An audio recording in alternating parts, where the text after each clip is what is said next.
કોઈ કંપનીની સર્વિસ લીધી તમે અને જો એ કંપની તમારી કમ્પ્લેન ન સાંભળે, તમારી કમ્પ્લેન સોલ્વ ન કરે તો શું કરવું?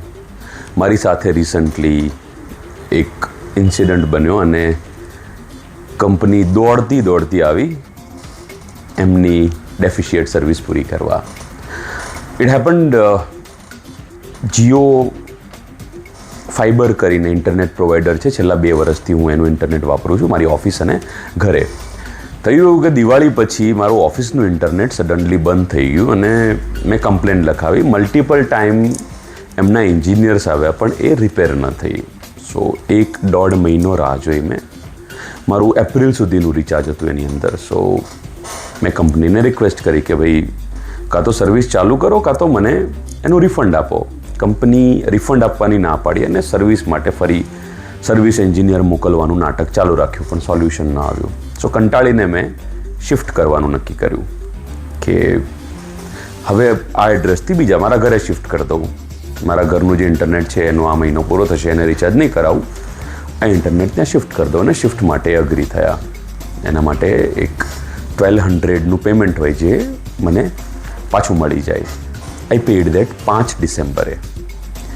આજે 17 ડિસેમ્બર થઈ તારીખ ને ટિલ ડેટ હજી એ લોકોએ ત્યાં ટ્રાન્સફર ન કર્યું. સો ગઈકાલે એટલે કે 16 ડિસેમ્બરે મેં કમ્પ્લેન કરી કન્ઝ્યુમર ફોરમમાં. એનો વોટ્સઅપ નંબર છે. બહુ ઇઝી હોય કમ્પ્લેન કરવું. તમારી સાથે જે પ્રોબ્લેમ થઈ છે એને જસ્ટ ડિસ્ક્રાઇબ કરવાનું અને જેટલા તમારી પાસે એવિડન્સ છે એના સ્ક્રીનશોટ અપલોડ કરવાના. એ 48થી 72 કલાકની અંદર એ કમ્પ્લેન રજિસ્ટર થઈ જાય. ગઈકાલે મેં કમ્પ્લેન રજિસ્ટર કરી અને આજે જીઓનો મેસેજ આવ્યો અને એક કોલ બી આવ્યો કે કાલે તમારે ત્યાં સર્વિસ એન્જિનિયર મોકલશું. આઈ સ્ટીલ ડાઉટ આવતીકાલે એ આવશે કે નહીં. But at least my complaint is registered અને I will fight for that. જરૂર પડશે તો કન્ઝ્યુમર ફોરમમાં જઈશ, ફિઝિકલ એપ્લિકેશન આપીને હું કેસ કરીશ.